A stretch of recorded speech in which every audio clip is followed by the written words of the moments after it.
A very warm welcome to you and a happy 2022, if we can still say that. This is the first cold water capers of the year.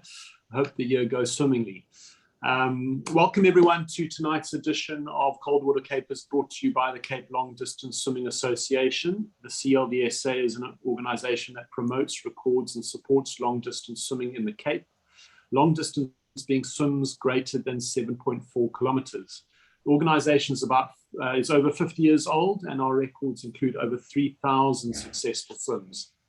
Thank you all for attending tonight. We have a diverse audience of members and non-members here. I think an international audience as well, some people from the UK and India as well. So welcome especially to you. For those who aren't members of the CLDSA, just a note on some of the benefits these days that a membership of 300 Rand, what that will give you. So if you sign up on the website, cldsa.co.za,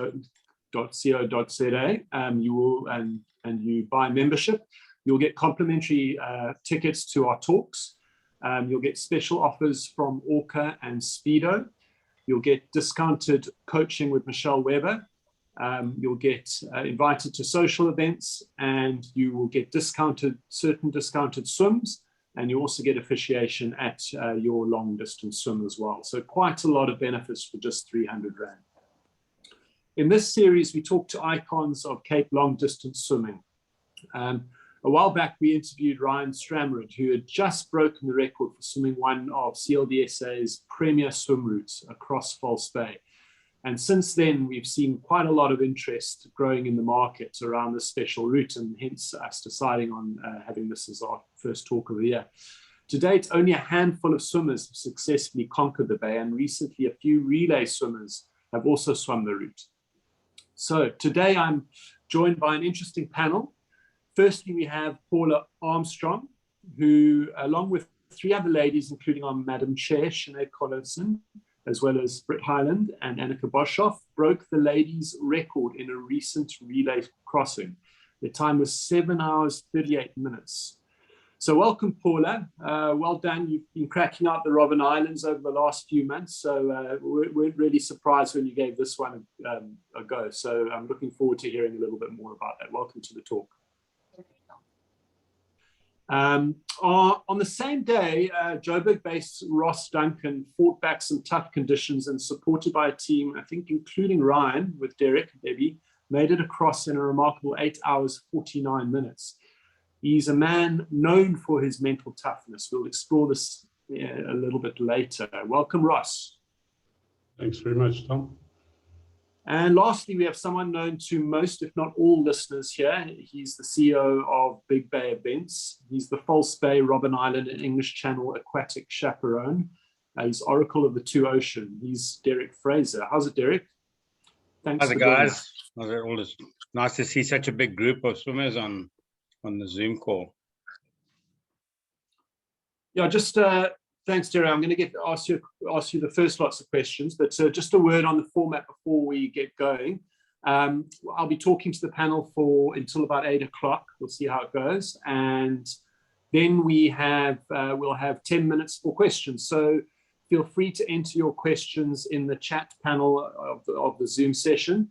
We will go through them. I can't promise that I'll ask all of the questions. We'll see which ones we can get to. It's all about timing.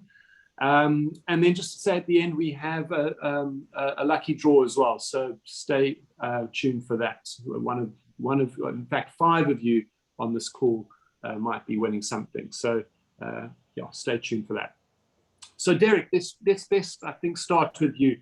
What goes into preparing for a Falsebay crossing, and how's this different to your other swims? Tom, I think we all started with Robben Island, and we saw that as extreme distances. And I think if we go back some time, our major distances in our swimming events used to be 1 mile, and now suddenly we can't get people to enter 1 mile because it's too short. So people have progressed as they've gone along, and what we try and do is the preparation for Robben Island. We keep it very similar to the preparation for an English Channel and now Falsebay as well. So start training the mind around how to prepare mentally, firstly, and then also the nutrition. So very often you don't need that same level of nutrition on a Robben Island, but if you start preparing for it in your swimming, when you do progress to double Robben Islands and longer swims, then you certainly need to have that. So I think it's just a progression rather than a big changes from one to the other. So, I think I mentioned it in Ryan's talk as well, just to say, listen, it's uncanny really how the distances are so similar, English Channel to Robben Island. I mean, when you have a swimmer who wants to swim, sorry, not Robben Island, Falsebay. When you've got a swimmer who wants to swim Falsebay, are you preparing in many similar ways that you would for an English Channel? Is it? I mean, are you getting your feeds ready, or is in the same way? Are you getting to know your swimmers? Is that a safe assumption? Yeah, 100%, Tom. In the English Channel, we're not pilots. We simply support on the boat. So on Falsebay, we then double up as both the pilot, the guide, and the support on the boat, because we've got that experience to do it. So it does help, and then the preparation. So at the moment, Falsebay is relatively new on the landscape, and most of the people that are tackling it are either doing it as a relay, or they are English Channel hopefuls, or someone who's done it Channel previously. So they've got that understanding.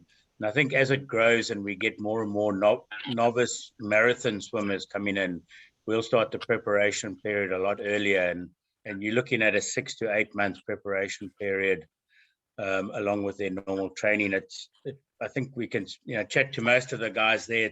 You're looking at a year of training to be able to swim some of that distance. And the quicker we can get involved with it and help them with their nutrition and that, the better it is. Okay, and so you've got all these swimmers now interested, and I'm sure some of the people on this Zoom talk tonight as well. So, how does the booking system work right now for the Falsebay crossing? What I've tried to do is give a lot of what we do is trying to base it on the English Channel, but making it a lot more affordable for South Africans and a lot less punishing. So one of the things on the channel is if you miss your window when you're there, you get a week to swim. If you don't swim it in that week, you say goodbye to your deposit and come back and try again in 3 years' time if you can get another booking. So it is quite punishing financially for South Africans to go there. So what we've done here is we've given a much smaller deposit. The total fee is a lot less than what the English Channel would be. And we just ask for that. So it's a commitment up front. You get the deposit, then you get given a week where you're the primary swimmer for that week. Should the weather not allow you to swim in that week, then we roll your booking over to the week later or 2 weeks later. But obviously there you wouldn't be the primary swimmer in that week. You'd be the secondary swimmer. So you'd need to wait for the primary guy to go. And quite honestly, when you get good weather rolling in, we can get through 3 or 4 swimmers in a week. So you can easily catch up. Okay. All right. So obviously a big interest in relay swims now, which is, I think, very exciting. Swimming has always been, is kind of not notorious, but well known to be a fairly lonely sport when you're out there. But obviously with that added element of now relays becoming something that people can put together, obviously that brings another dimension into the swim. So I actually want to bring Paula in at this stage. Yeah, Paula, you've done a lot of solo crossings. What inspired you to put together a relay for Falsebay? It was one way of taking on this massive feat with people by your side. So you kind of didn't have to take it on by yourself. It's also a really good way to get a good sense of what the total distance entails. To be on the water for that long. You swim your section, you swim really hard for your section if that's what you'd like to do. But you do get a sense of just how much distance you'll have to cover as a solo swimmer. But you get to do it with a team. You get to do it with friends. You're all in it together, and you can achieve great things that way. So that's certainly what inspired me to bring a team in with me. And so, we we were very excited to see your time. So well done for breaking that record. And obviously, by looks of things, was a very successful swim. I mean, how did it all go on the day? It was, you know, when we started, we had no sense of how close we would get to the record. We set out to break the record, but we had no sense of what actually awaited us. And I think after the first swim, Annika Boshoff had gotten the water, and we saw how well it had gone, how much distance she'd covered in her 60-minute swim. I think we got quite excited about what was possible. And there's always that sort of precarious danger in getting excited because conditions can change. So there was great excitement, and as we kind of got across the bay and realized that that we are likely to break the ladies' record, we sort of thought, well, you know, maybe the men's record was within reach. In my mind, I thought the men's record was 7:38. I was wrong by about 10 minutes. But we really thought up until sort of the last swimmer was in the water that we might get it. So there was great excitement, there was great commitment, and just a great vibe on the boat amongst the support crew. Really a very, very special day.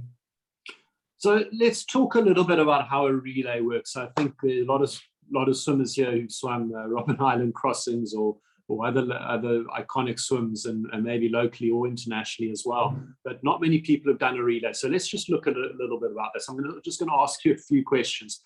How many swimmers constitutes a relay? I think the minimum or the maximum you can have is 4. We had 4 in our relay team.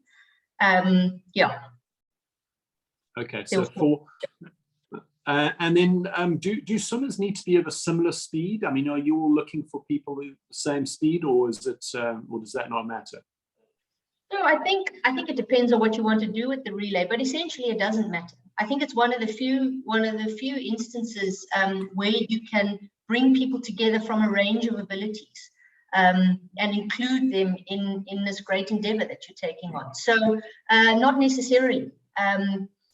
We were attempting a record, and we sort of chose swimmers who were similarly paced, but it's not a requirement. It's certainly not a requirement. The requirement is that you're in for 60 minutes at a time, and whatever distance you cover in that time is your contribution to the greater goal. So there really is no requirement that you must be evenly matched in terms of ability. Okay, so each swimmer gets 60 minutes to go, and you go through swimmer 1, 2, 3, and then 4, and then after 4, then it goes back to 1 again, and number 1 gets another go. So okay, so you each contributed roughly what, 8.5 kilometers or so, or was it, or did you find the first swimmers actually did an extra leg? How did we each all of us have got in the water twice. The fourth swimmer had a slightly, our fourth swimmer was Britt Hyland. She had a slightly shorter leg at the end. But make no mistake, it wasn't an easier leg. At that stage, you know, Britt was going to bring it home. So everybody got in the water for 60-minute time trials, and was really quite poked afterwards. So yeah, that's how we did 1, 2, 3, 4, and then you get back in the water in the same order to finish it off. And then what do you get up to waiting for your next leg? I mean, that's 3 hours idle time. It is the fastest 3 hours you will ever experience, because you've just gotten out of the cold water, having swum 60 minutes, fully aware of the fact that you are in shark-infested waters. So your mind, it really is the quickest 180 minutes that you will ever experience. And there's a lot of banter. There's a lot of camaraderie. I can tell you, when you're in the water and you've been going for 40 minutes, you're absolutely smashed by that stage, and you start seeing the next swimmer getting ready. And what I can tell you is that Sinead takes forever to get ready for a swim. So from 25 minutes out, the cap goes on, and then she'll wait for 15 minutes. And every minute that you wait, every move she makes, you think, right, this is it, it's nearly done. So I think that time really plays with your mind, and having people around you, having conversation, really helps to settle you and to motivate you to get in and just give it everything for the next 60 minutes. And I suppose the question that you've been asked a few times since you did this, would you attempt to solo? Did Derek ask you to ask me that question? No. Potentially, I think as Derek says, there's a big build up to something like that, and I think it's something you really need to want to do, because it's going to dominate your calendar for a very long time. I think it is probably in the future, not the near future, but having seen the route, having experienced finishing it, I certainly see it on a very far horizon. Going to plague on your mind for a while, I see. Yeah. Well, we'll move on. Let's talk to somebody who actually did complete a solo. So, Ross, 5 Robben Islands, 3 doubles, couple of Prextal Mykonosses as well. What made you want to attempt Falsebay? Tom, yeah, thanks. I think it was a lot to do with Derek and his preparation. All credit to his team, him and Debbie, and all credit to having, thanks very much. It was an honor to have Ryan on my boat when I did that Falsebay crossing. But, eventually, I did my first Robben Island swim in June 2019. I'd done that was my second ever open water swim. And I thought I was never going to get back into that sea again after that one. And then it was just like a bug after that. I promise you, the people, I remember getting out, my legs, I cramped up so badly, my legs couldn't move. It was, you can verify that with Derek. I think we had quite cold water that day. I can't remember exactly the temperature. And I laughed at the end of it. I'd finished it and I was very proud of it. And, that was my first Robben Island crossing. And then from then on, it just went on and on. I wanted to do this and do that. But I've been on, like I said, all credit to Big Bay events. Derek, he's put I've been on a lot of training camps with him, which I can highly recommend to people. If you are going to start, looking at doing one of those swims or doing a Falsebay crossing, you've got to do that kind of preparation and do it with him, because look, this crossing wasn't easy. And I think Derek also, we picked up a lot of do's and don'ts, what I'm going to, obviously he's going to run that through me with the channel coming up. And so, I mean, how tough was it for you mentally? You'd done, a doubles, basically 14, 15 Ks. You are now doing more than double that again. I mean, as you were swimming, were you saying, well, that's one Robben Island complete, that's another one, that's another, that's a double, that's a this? I mean, what goes on in your head for 34 kilometers to really keep yourself going? Yeah, it's, in general, I was just thinking, having done, especially, look, I battled first of all, to get my first double crossing. It took me quite a few attempts to do double crossing. Once I got my first one under my belt, then I said, right, well, let me go back. When I can do sort of back-to-back or a couple of double Robben Islands in succession, then I think that, I felt, I'd be probably, and I did speak to Derek, and, I said, do you think that, I am capable of it? And he said, totally. So that gave me a good, good confidence in that.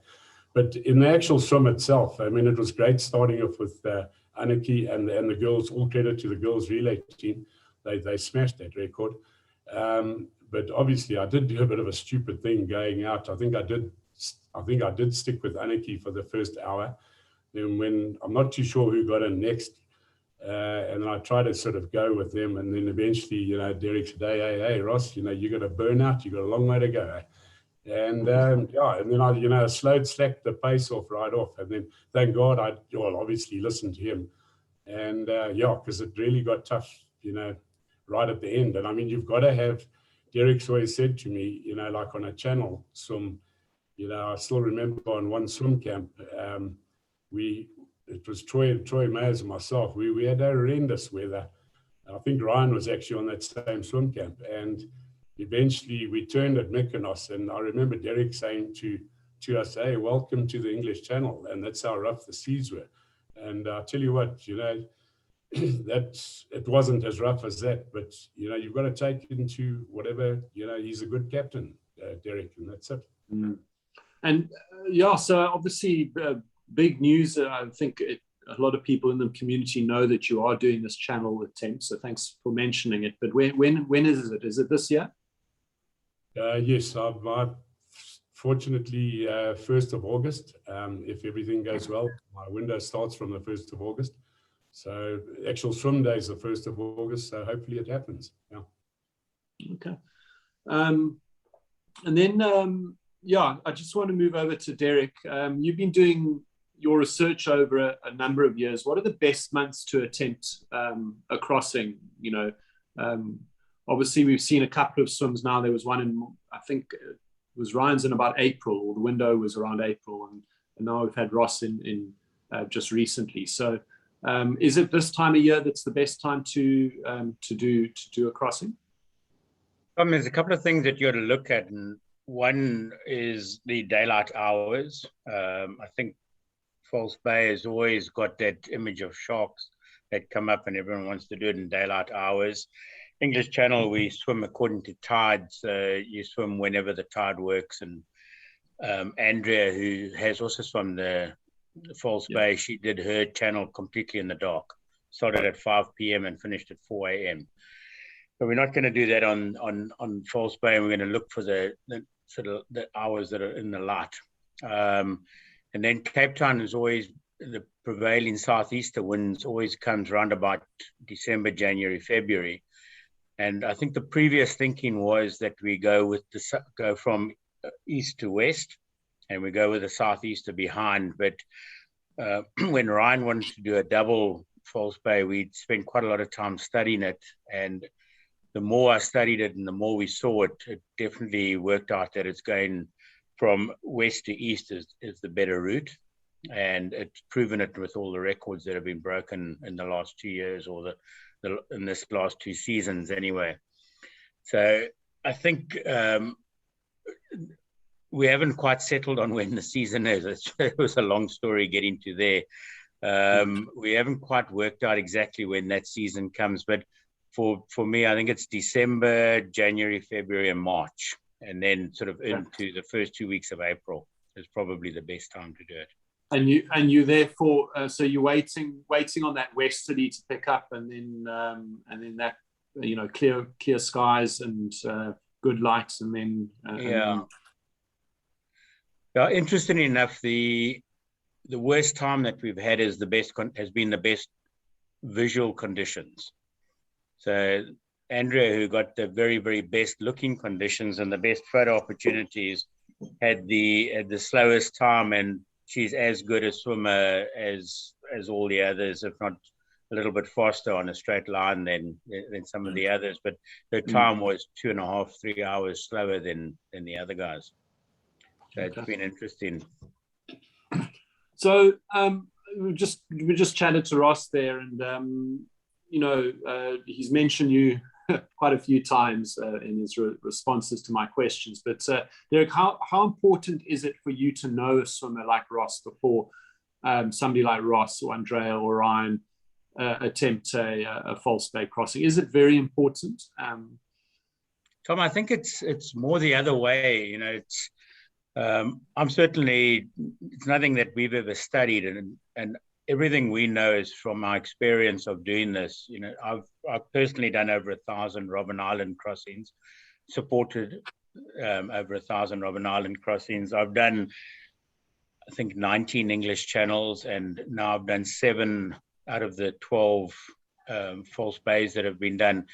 And I think more important for me is that the swimmers trust me. So when I have a look at it and I pick up something, when I say to them, do this, do that, it's not a case of, there's no time to argue in the water. It's something that I can see that's going on. And once we build up that mutual trust in each other, and if I ask someone to swim a bit harder, I'm not going to do it unless I know they're capable of doing it. So it's quite important, especially on the channel, for me to know that. The Falsebay and the channel technically are very different swims. So you got to know what you're preparing for, and I think you got to plan it accordingly. So building up that mutual trust between myself and the swimmer I think is quite important. Okay. And Ross, just over to Ross now. What advice do you have for those wanting to attempt a solo swim? Look, I think you've got to have a, pretty strong mind. I think anybody, anybody else that have, well, the guys that have already done it, or in fact, any of these big swims, and just have a thought. Just you've got a goal that you've set for yourself. So go out and try and conquer it. That's about all I can say. It's having a strong mind and just going to get your dream. That's it. Yeah, that's all I, what's going through my mind eventually. I wanted to do it for, my family and that meant a lot. Especially, but Ross, I mean, you for those who don't know, Ross is based up in Joburg. So getting that mileage, it must be quite a challenge for you. Not just, obviously you've got pools to swim in up in Joburg and the odd dam, but getting ocean time, that means a trip down to Cape Town quite regularly. Yeah, look, obviously I phoned, obviously had contact with Derek and this and that, to see, obviously we've had our ups and downs in cold water down there, but, trying to get as much, up here in Joburg, our coldest time is in July. I mean, we try and find the coldest pool, which is, probably Old Ed's, or Ellis Park, but I think Ellis Park has gone for a bit of a ball now. But Old Ed's still probably the coldest pool. You can ask Troy Mayers, he does a lot of training there. Well, in fact, I've trained with him. If you really want to have a terrible swim in Cape Town, just invite Troy Mayers down to Cape Town with you, because he'll bring the worst weather down with him. But anyway, yeah, it's pretty hectic. We do a lot of pool. I did a lot of pool, swimming pool mileage, and basically the only other dam that I've trained at is Cradle Moon. Which you can get X amount in there, but the problem when Joburg gets warm, it gets warm, and that's it. I think to me it's a bit of a disadvantage for us, coming from Joburg to attempt this. Try and get as much cold water swimming in as possible, because I definitely believe that does help. Coming from this sort of temperatures we've got up here, jump into sort of 13-degree water there. I mean, I think I started that Falsebay at 13 degrees for about an hour. Well, I'm not sure how long, and then at least that warm up, but it does hurt you a bit. Talking of preparation, Paula, what preparation can a relay team do before an event? What would you recommend? It's a very interesting session which Derek actually suggested for us, to practice getting into the water and swimming hard multiple times. So we did a session where every 3 hours we got in, we did it together as a team. Every 3 hours we got in for a 1 hour hard swim. And I think that really scared the hell out of us, because we realized that we were absolutely smashed after that. That was very, very hard to do. So I think that is a very valuable session to do. And it gives you an idea of what to expect on the day, what to expect from a sort of, muscle breakdown, physical punishment that you're in for. I think the idea, and it's a conversation I had with Andy Pierce after we finished our crossing, is we always kind of think of a relay as being a soft option, as an easy option to take on a big distance. But there was something very special about doing this distance and this swim in a relay. And how hard it was.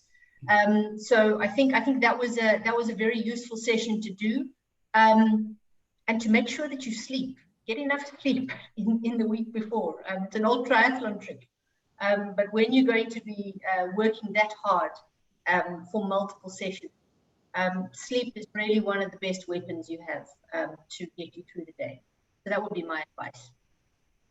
Yeah, a very important question now. Are team costumes mandatory?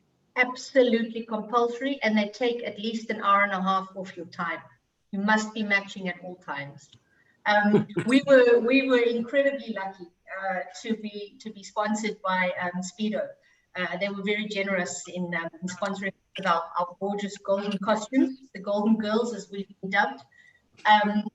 So I think it was really lovely. We kind of got down to this point where we had to sort of take our photograph and all of our costumes. So at 5 a.m. in the morning, in pretty chilly conditions, we sort of stripped down on the slipway there to stand in our golden costumes. And I think it was probably the most exciting day that the fishermen at Miller's Point have ever had. So thank you to Speedo for our matching costumes. I'm sure it took at least an hour of our time on the day. Derek, If I could just on add that. something in. Sorry, Carry could on. I add something in there quickly? I think Please. one of the things that a lot of relay teams don't really think about is that time on the boat.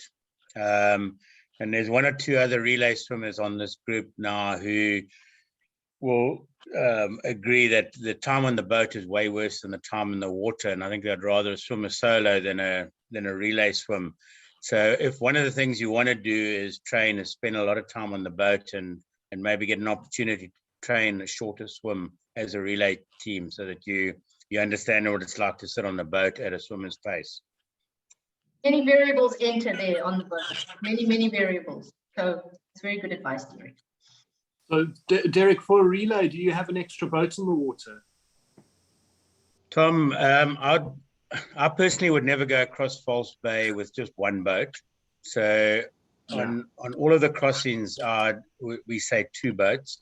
So a relay is actually, there's no discussion. So you'll have two swimmers, number 1 and number 3 on one boat, and number 2 and number 4 on the other boat. So that, especially if you're looking to break the record, when Catherine and them first swam it, they took so long to get back on the boat. It was like a little picnic after each hour swim. But if you really want to seriously and try and get a good time, you need the person to jump in the water, start swimming, and then the boat that's not supporting right at that moment can pick up the swimmer who's just completed their swim and then catch up again. So on that particular day, we had 3 boats in the water. So we had a boat with Ross and then 2 boats looking after the relay team. So on that, I would always have at least 2 boats. But if we do have a solo and a relay going at the same time, we could have 1 boat supporting the relay. It's really just safety and numbers for boats and for swimmers. Okay, so I've got quite a few questions I want to ask you, but I think we're sort of running out of time, and there's quite an active chat going on in the Zoom chat area.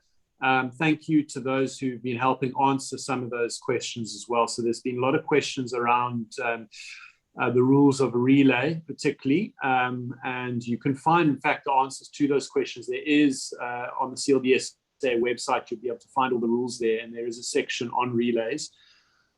So you'll be able to find all that there. Yes, you can swim relays, skins, you can swim wetsuits, but I think if one of the swimmers is in a wetsuit, then it becomes a wetsuit swim.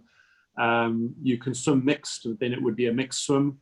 You can swim, there's obviously teams of boys, teams of girls, so those are all possible. But I want to get onto some of the questions to the speaking panel directly. So this is from Chris Shipley to Ross. With respect to the Falsebay crossing, what sort of mileage per week or month were you doing, and how much of that was at pace? Look, I was averaging at one stage last year, between about 45, sometimes to 50 Ks a week. But on an average, I would say about 42 to 45 Ks a week. Okay, and that's a sort of similar sort of pace that you'd want to put in for an English Channel training for the English Channel as well. Yeah, look, I must be honest, I have actually cut it down a little bit, the mileage, because I think it was a little bit, excessive. So at the moment, I'm actually probably pushing about, I would say about 32 to 35 Ks a week. Probably will go up a little bit closer to the channel, try and push it up a little bit more, but obviously, speak to the coach and then this and that. Yeah. Okay. We've got a question from. Sorry. Just with regard to the pace sprinting and that, I've been doing about 2 to 3 sessions a week in the pool for about maybe half an hour of sort of hard sprinting. That's it. Yeah. The rest sort of normal swimming. And then maybe some advice from Derek on this front. So quite an interesting question from Gareth Flowday. Do swimmers ever get badly seasick while waiting on the boat as part of a relay team? This must be quite a big risk in messing up the whole event. You just need to have one swimmer severe seasickness, and then the other 3 get badly affected. It is quite significant. And I think one of the biggest problems is that you've got to keep your order and you've got to keep your hour going. So if somebody is getting seasick, you can't just skip them and give that person a bit of a gap. So the training and practicing to ensure that you can work through that seasickness is quite a big thing. When you're bobbing along at a swimmer's pace, that's perfect timing for getting seasick. And I hope Byron doesn't really mind me saying now, but it was actually amazing. I've got photographs of Byron, which I'm probably sure you wouldn't want to share, but I've never seen somebody as ill as that, yet got back in the water for an hour and pushed out a massive, I think he did just over 4 Ks in that hour after he got back in, and that was a huge swim. So, something like that is way bigger than someone who's just swimming along and they keep on going at their pace. But when they're really feeling ill and they're pulling it together for the team, it brings back what Paula was saying, when you're swimming for a team and you've got to get in and do it. But I think after that, Byron was saying he's going to spend his time in the water. He's not going to do it on the boat again. Okay, and I think there's another question here also to Ross around nutrition. What sort of nutrition did you have in place before the big swim? Just basically, look, I'll take my own sort of shake in that, protein shake. And then I've never really, because I haven't really fed a lot on Robben Island swims, but I did learn a hell of a lot on this long swim now, and I listened to Derrick there. Had a lot of it, picked up a lot of advice from Derrick there. I said, no, I only wanted to feed like once an hour. Then all of a sudden Derrick said, no. So I listened to him, and it really, if I hadn't have listened to him, I probably would have been in trouble. So on the water, you were feeding what, every half hour or so? Yeah, it started off like every hour, and then I think we cut it down to, it was 45 minutes for a short time, and then I think we went every half an hour after that. Derrick can verify that, I'm not sure. And also the nutrition-wise was, that carb mix that he's got with the honey and tea, that's like like milk, and it's the best thing since bubblegum when you really got that taste of salt water in your mouth all the time. Yeah. And that was it, eating wise, I think it's up to every individual. I popped a couple of grapes, and I think I might have had took a whole big bag of chuckles on the boat, but I think I just had 2 chuckles for the rest of the swim. I think that was like a treat. I think that was it. Apart from that was it, yeah. Now, Catherine wants to know, Ross, while we're with you, how quickly were you back in the pool after your Falsebay crossing? Oh, no, I flew back to Joburg. No, I did a 2K, then, the day I flew back, I went back into the pool, and then, 2Ks the next day, and then, went back to squad training. So I think then Troy and myself dashed out a 6 or an 8K on the Saturday. So, yeah, in the pool. So I didn't really take much of a break, yeah. Okay. And then maybe, Paula, there's been some questions in the chat. If you've missed them, somebody's saying, is 60 minutes the magic number in terms of how long you should swim, or can you swim shorter per relay leg or longer? 60 minutes is the minimum that you can swim to make it an official. And on that, Ross, you mentioned making the mistake of trying to stay with Annika for that 60 minutes. It's a mistake you only make once. I've made that mistake many times, but you'll only make it once. So yes, 60 minutes is the minimum that you can swim in each leg. It can be longer, but not shorter.